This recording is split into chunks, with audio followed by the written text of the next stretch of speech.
Hi, everyone. I'm Kat Mortensen with Our America, and I'm excited to be joined today by Carli Eli. She is my good friend and colleague at Our America.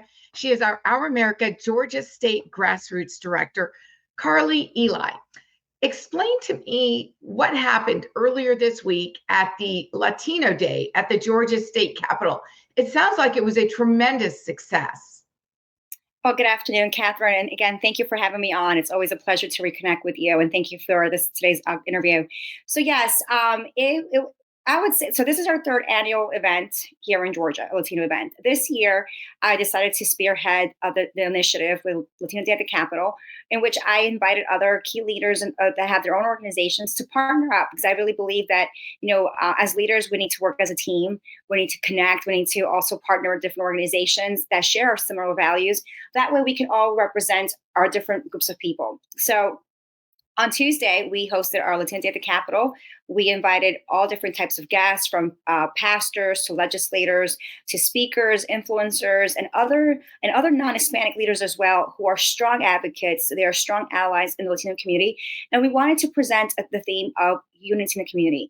We wanted to present, obviously, and showcase our America's values of freedom and the American dream. We address its pillars of cost of living, reducing the cost of living, the freedom of speech, thought, and worship, the pillar of public safety, and the pillar of voter integrity. All that under the umbrella of unity in the community, and of course, just Hispanic excellence. Why? In recent days, of course, there has been a lot of media coverage regarding the current raids that are taking place in our country. And of course, as someone that used to work in media, not all media is bad, but unfortunately, a few networks are trying to just depict a negative type of press coverage, which I kind of feel like it has created a little bit of tension in the Latino community, not only here in Georgia, but across the nation. But we wanted to, again, we as an organization, we did not address the issue of immigration. We wanted to focus on, again, the American dream, our America's pillars, its theme of unity in the community, and of course, Hispanic excellence. And that's what we did.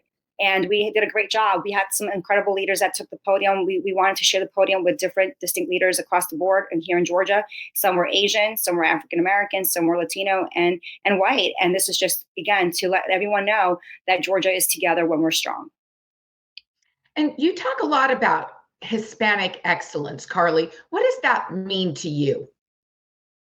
Well, first of all, excellence is a word that can be applied to all different groups. But in this case, because of it's a Latino, event, I wanted to really feature Hispanic excellence. What does that mean? I think anyone can relate to the fact of achieving your God-ordained, dreams, aspiring to to your capacity to excel in what you do, whether it's professional, whether it's in the ministerial aspect, or even your own family. There are some exceptional leaders across the board in Georgia, including those in the Hispanic community, that represent those values. We adhere to law and order. We believe in the American dream. We believe in the great principles that this country was founded on, Judeo-Christian values, that if you work hard, you can make it anywhere.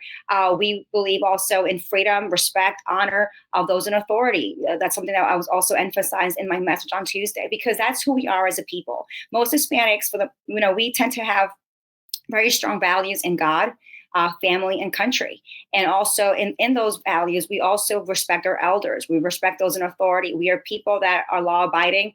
We believe in law and order. We believe that a society that has values is important for our children. And of course, we want to leave a legacy for our kids and our grandkids. That's who we are as a people. Of course, not everyone's perfect. And of course, there's different, we have people in all groups, right? The good, the bad, and the ugly, right? But for the most part, those are our values. So Hispanic excellence is really, that afternoon we were able to showcase and also award distinct leaders that deserve a certificate of acknowledgement of achievement and success. And these people are principled. They have the character. They have the professional skills. They are a positive role model in our community, and they work very hard to get to where they are. And the least that we can do is just to gather together and celebrate them. It was their day. And Carli, I understand that Hispanics make up a growing percentage of the population in Georgia. Do you know roughly what percentage it is right now? Well, according to the last numbers based on the last election, we had there's about a little bit over 1 million Hispanic registered voters here in the state. And 1 million Latinos in the state, and about 367,000 were registered voters in the state. So, of course, those numbers are growing. We obviously have seen that the Latino community came out to support President Trump. A lot of us, who are on the conservative side, we worked endlessly to ensure that vote, that they cast their votes, of course, and then most importantly, that that their vote was being exercised this past November. People wanted common sense. That's another thing too. I think most Americans, including Hispanics, we are a common sense people. We didn't agree with the crazy radical leftism of men playing with women in sports. I mean, that's ludicrous to a lot of Hispanics, right? And a bunch of other issues that was just far off the cliff. We are a people that we want common sense. We are a people, again, of values. We want a great future for our families. We, again, support the values of God, family, and country. And this is why a lot of Latinos voted this past November, and they voted their values. And that's why they voted for President Trump. So, Carli, you and I have talked about this. My background, my father's family, they're from northern New Mexico around Santa Fe, and they were the descendants of the early Spanish conquistadors from Mexico. And they lived in these tiny little Hispanic communities for centuries. And that's sort of where my family comes from, is New Mexico. And your family, part of your family comes from Venezuela. So when people talk about Latinos or Hispanic, I think it's important to remember that it's not just sort of one group. We're all from very different backgrounds, because it's a very broad category, right? Oh, absolutely. I mean, there's two types of Hispanics. Some are acculturated versus non-acculturated ones. You have Hispanics who've been here, like yourself, many generations in America, and Right. You guys are born and bred here, and you have American values. Then you have also Hispanics that have come here within like the last generation or so, and of course those that have come here legally as well.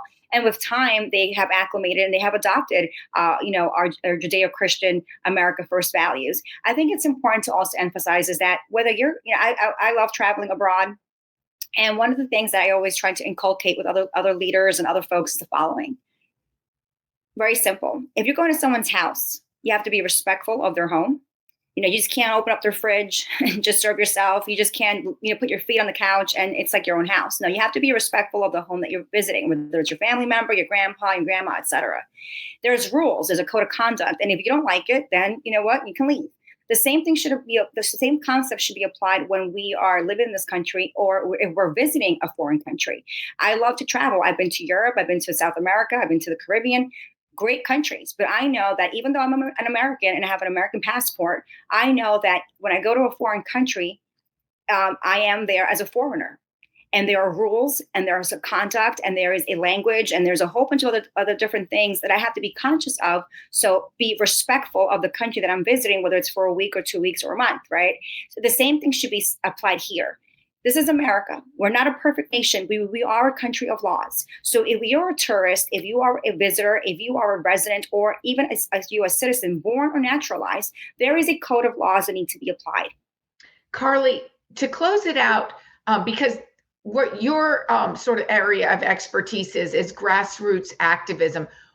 Do you have some tips for Latinos in Georgia or anywhere really who want to get engaged and want to have their voice heard? What do you recommend? What are some of the things they can do to get involved in their communities? Oh, absolutely. Grassroots. I mean, I've been doing it for so long. I love doing grassroots because I love people. I believe that every person should be approached with dignity, respect, and honor, and have a seat at the table. As leaders, we should be servant leaders, meaning everyone goes first before us. Being humble is also a key thing too to be successful in grassroots, and that's something that I've been really advocating for among leaders. If you want to be a leader, you have big shoes to fill, and so that way you're going to have to be held accountable when it comes to reaching out to the community. The community is a very, very essential part of what we do. You have to love people. There are people. These are our fellow Americans, whether again they're black, white, brown, yellow, rich or poor, middle class, suburbs, inner cities, or rural towns. They deserve respect. They deserve to be treated with honor and kindness, and to hear their story, hear their situation, their plight, and we come back with that information and try to come together as leaders to form solutions. So I say all that because sometimes a lot of people in the community, they have lost hope, they have lost faith in organizations that want to do incredible work to help them, but they are out there. And if a person, the call to action is, if someone's watching this and you want to get involved, there's a plethora of great organizations that are doing a great deal of great work for the community. One way to get involved is if you're a novice to all this, join an organization to become more informed.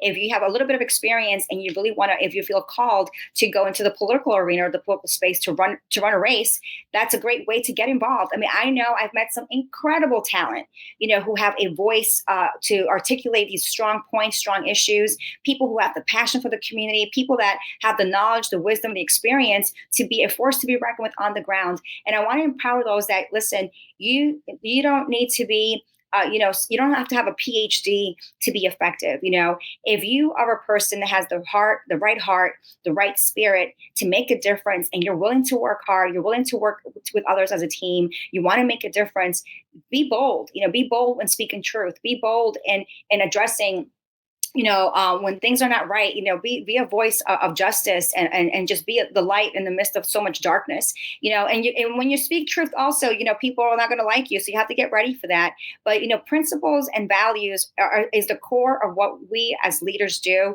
That should be non-negotiable. Truth and transparency, integrity, character. These are values that across the board are non-negotiable, whether you're doing grassroots or outside of it. Our country, again, there's some hidden talent in this nation, in the state. And my word of encouragement is that it's time for you to be discovered. So the only way for you to be discovered is to get out there, get your face known, have your resume handy, have your contacts, your business cards handy, because you'll never know, that next conversation can take you somewhere that you never thought of. And it can be your next position or your next place of just really owning it, of who you are and making a difference. Thank you so much, Carli Ely, the Georgia Grassroots State Director for Our America. We appreciate everything you're doing, and we will see you all next time on another Our America video. Thank you, Kat. I appreciate you.